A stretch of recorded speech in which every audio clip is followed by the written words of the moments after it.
तेलिया रोग येतो किंवा इतर रोग नुकसान होतं शेतीमध्ये, पण शासनाकडून पाहिजे तेवढी मदत मिळत नाही किंवा भरपाई मिळत नाही. मला वाटतं की एक गोष्ट आपण लक्षात घेतली पाहिजे की सरकार मदत देत असतं, परंतु ही मदत आमचं नुकसान होतं त्याच्या बरोबरीची नाही. कारण नुकसान भरवून निघाल एवढी मोठी मदत कधीच कोणत्याही आपत्तीमध्ये शेतकऱ्याला मिळत नाही. पण आता केंद्रानं आणि राज्यानं मिळून एक किसान फंड हा एक निर्माण करायला पाहिजे.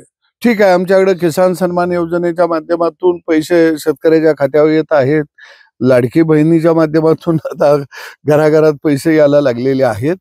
परंतु आमच्या शिवाराचं संरक्षण व्हायचं असेल, शेतकरी जर शेतामध्ये टिकायचा असेल, तर किसान फंड आता स्वतंत्र निर्माण करावा लागेल. आणि या फंडामध्ये रक्कम जमा करणं फार अवघड नाही. की ज्यांचं 50,000च्या वर पगार आहे त्याच्या पगारातनं 5% घ्या, ज्याचा 1 लाखाच्या वर पगार आहे 10% घ्या, आमदार खासदारांच्या पगारातनं 10% घ्या आणि उद्योजकाच्या नफ्यातून 10% घ्या. ही सगळी रक्कम किसान फंडाला जमा करा. आणि त्या माध्यमातून माझं तर स्पष्ट मत आहे की दर महिन्याला किमान 25,000 रुपये त्या शेतकऱ्याच्या खात्यावरती आपण जमा करायला पाहिजे. ती किमान आपत्तीच्या कालखंडामध्ये त्याच्या लेकरा बाळांचं शिक्षण खंडित होणार नाही, औषध उपचारापासून तो वंचित राहणार नाही, इतर घर सावरायला त्याला निश्चितपणानं मदत मिळेल का. आणि राज्यातल्या आणि देशातल्या शेतकऱ्यांचा सर्वे होणं आता गरजेचं आहे, जनगणना होणं आता गरजेचं आहे की निव्वळ शेतीवर किती लोकांचं पोट आहे. ज्यांचं शेतीवर निव्वळ पोट आहे, इतर व्यवसायातनं पैसा येत नाही, घरात कोण नोकरीला नाही, अशा शेतकऱ्यांची जर जनगणना झाली तर त्याला मोठ्या प्रमाणामध्ये आपल्याला निश्चितपणानं मदत करता येईल, मदत देता येईल. या पद्धतीनं सुद्धा ही मागणी निश्चितपणानं शेतकऱ्यांच्यातून पुढे आलेली आहे आणि आम्ही ती घेऊन जात आहोत. काय आहे की मला वाटतं विचाराची लढाई ही विचारानं लढली पाहिजे. तुम्ही तुमचं मत मांडा, आम्ही आमचं मत मांडू. पण अलीकडच्या काळामध्ये वेगवेगळ्या संघटना राज्यामध्ये उदयाला आल्या. पूर्वी अनेक संघटना उदयाला याच्या, पण ते समाजाचा विकासाचा दृष्टिकोन डोळ्यासमोर ठेवून त्या संघटना जन्माला येत होत्या. पण आता जात श्रेष्ठ झाली, मातीची राख झाली, अशी परिस्थिती राज्यामध्ये झालेली आहे. कारण शेतकरीच्या प्रश्नावर आज सरकार किंवा कोण का गंभीर दिसत नाही, तर जातीची वोट बँक आहे, आमच्या मातीची वोट बँक नाही आहे. त्यामुळे आज प्रत्येकाला शॉर्टकट TRP निघाल असं काही बोलता आलं तर बोलण्याचा प्रत्येकजण प्रयत्न करायला लागलेला आहे. आणि जातीच्या उदंड पिकामध्ये आपलाही झेंडा फडकल का या दृष्टीनं सगळे काम करत आहेत. त्यात आमचे महाराज बी आता सामील झालेले आहेत.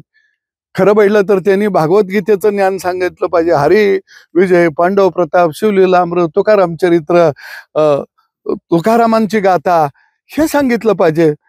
पण आता काय करावं, या राज्यामध्ये बोलणं सुद्धा आता प्रचंड अवघड झालेलं आहे. तुम्हाला खरं सांगतो, तोंडावर बोट ठेवायचं, बघायचं. प्रत्येक जण आता जातीचा झेंडा घेऊन निघालाय.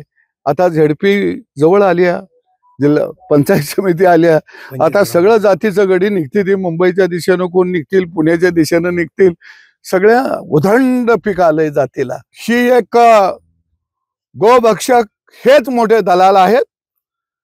अशा अडवून शेतकऱ्यांच्या होस्टन गायी, जर्सी गायी गोशाळेमध्ये पाठवून द्यायच्या. किती गोशाळेमध्ये गायी म्हशी गेल्या, त्याचं पुढं विल्हेवाट काय लावली? त्या गायी जिवंत आहेत का?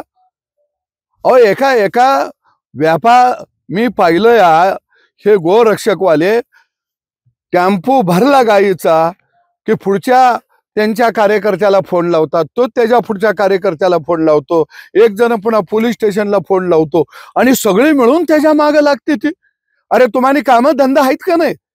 तुम्ही 10-20 गाया पाळा, धारा काढा, शानमूत काढा, व्यवसाय करा की रे बोक्यानो. शेतकऱ्याच्या जीवावर कुठे जगायला लागलाय तुम्ही? काय आहे की गो मातेला देव मानणारा हा आमचा कृषी समाज आहे. आणि गेली अनेक वर्षानुवर्ष आम्ही गोमातेची पूजा करत आलेलो आहोत. आणि देशी गाय हे कोणी बाजारामध्ये विक्रीला कोणताही शेतकरी कधीही घेऊन येत नाही. पूर्वीच्या काळामध्ये मला आठवतं की एकमेकाला देशी गाय आम्ही खिलारी बैल पाडा तिला व्हावा, शेतीला उपयोगाला यावा म्हणून आम्ही एकमेकाला गाय देत असू. आणि निश्चितपणानं देशी गायीचं रक्षण, गोमातेचं रक्षण या भूतलावरती कुणी केलं? ते शेतकऱ्यांनी केलेलं आहे, गावगाड्यातल्या माणसांनी केलेलं आहे, शेताभातामध्ये राबणाऱ्या माणसांनी केलेलं आहे. त्यामुळं खऱ्या अर्थानं गोपालक कोण आहे? तर तो शेतकरी आहे. मग गोपालक जर माझा बाप असेल, शेणामतामध्ये हात जर माझ्या बापाचे असतील, तर गोरक्षक कोण आले हे? अरे गायी आम्ही सांभाळतो आणि तुम्ही स्वतःला गोरक्षक म्हणता. दुसऱ्या बाजूला आज या राज्यामध्ये आणि देशाचा जर विचार केला तर तुमच्या लक्षात येईल की देशामध्ये 63 कोटी लाख लिटर दुधाचं उत्पादन होतं. हे उत्पादन कुठल्या गोशाळेनं नाही केलं, कुठल्या गोरक्षकानं नाही केलं. हे दुधाचं उत्पादन गावगाड्यातल्या शेतकऱ्यानं, शेतमजुरानं, बाराबुलतेदारानं केलेलं आहे. आज राज्यामध्ये 2.25 कोटी लिटर दुधाचं संकलन होतंय. हे कुणी केलं? हे शेतकऱ्यानं केलेलं आहे. आणि म्हणून आज शेतकऱ्याच्या घरामध्ये संकरित गायी आहेत, त्या अधिक दूध देतात. खऱ्या अर्थानं आपण या ठिकाणी शेतीमध्ये क्रांती केली, दुसऱ्या बाजूला आम्ही धवल क्रांती केली. आता कृषी क्रांती आणि धवल क्रांती, ही धवल क्रांती कुणी केली? तर शेतकऱ्यांनी केली. आज जे सगळ्यांच्या घरात दूध दुभतं दिसत आहे, प्रत्येकाच्या हातात आईस्क्रीमची कांडी दिसत आहे, आईस्क्रीम दिसत आहे, ताक दिसत आहे, हे कुणामुळे आहे? तूप दिसत आहे, ह्या शेतकऱ्यामुळे आहे ना. आणि जर मग अधिक दूध देणाऱ्या गायी, सरकारनं ते नवं हायब्रिड बियाणं आणलं, त्या गायी आम्ही घेतल्या, तुम्हाने दूध खाऊ पिऊ घातलं, माझ्या माईची शेण घाण काढताना बोट झडली, धारा पाणी आम्ही केलं, लेकराच्या पोटापेक्षा त्या गायीवरती प्रेम आम्ही केलं. आणि आज अवस्था काय आहे? जर संकरित गायी माझ्या गोठ्यामध्ये, होस्टन गायी जर 10 असतील आणि माझं लेकरू आजारी पडला असेल, माझ्या लेकीचं लग्न करायचं असेल, तर ती गाय मला विकावी लागते. ती गाय मी विकायला घेऊन निघालो की एका बाजूला हे गोरक्षक, दुसऱ्या बाजूला पोलीस असे मिळून आमचा पाठलाग करतात. अरे आम्ही काही दरोडेखोर आहोत का? आम्ही काही चोर आहोत का? आम्ही आमच्या गायीला चारा आम्ही घातला, तिला खाद्य आम्ही घातलं, तिला कोणी खाद्य दिलं नाही, तिला कोणी चारा पाणी दिलं नाही, तिला कोणी औषध पाणी दिलं नाही. अरे मग ती गाय आमची आहे, ती विकण्याचा अधिकार आम्हाला आहे. जर आमच्या गोट्यामध्ये 4 गाय आहेत, 2 गायी भाकड आहेत, गाभण जात नाहीत, मस्टाईड झालाय, ती 1 लाखाला 1.5 लाखाला आम्ही गाय घेतली, ती गोशाळेला फुकट द्यायची का? आम्ही का द्यावी? त्या गायीला कुठेतरी 15,000 20,000 रुपये व्यापारी देऊन घेऊन जायत होता. परंतु या गोरक्षकामुळं आज तो व्यापारी घेऊन जायला तयार नाही. आज ती गाय लाखाची फुकानं चाललेली आहे. लोक जंगलात सोडून द्यायला लागले, गावात सोडून द्यायला लागले. अरे त्या गायला जर 25,000 30,000 आलं तर त्या 10-20,000 घालून आम्ही चांगली दुधाची गाय घेत होतो. अरे या राज्यामध्ये शेतीला जोडधंदा म्हणून दूध धंदा उभा झाला, अनेकांना रोजगार मिळाला, अनेक सुशिक्षित बेकार मुलं लहान कालवडी घेऊन त्या मोठ्या करून दुधावरची गाय करून त्या कालवडी विकायला लागले बाजारात. तुम्ही त्या कालवडी बाजारात आला तर शेतकऱ्याला ताणायला लागला, मारायला लागला. म्हणजे हे नेमकं चाललंय काय? आणि दुसऱ्या बाजूला शेतकऱ्यांनी व्यथा माझ्या समोर मांडल्या, बरोबर काही गोरक्षक धमकी मला द्यायला लागले, तुमच्याकडे बघून घेऊ.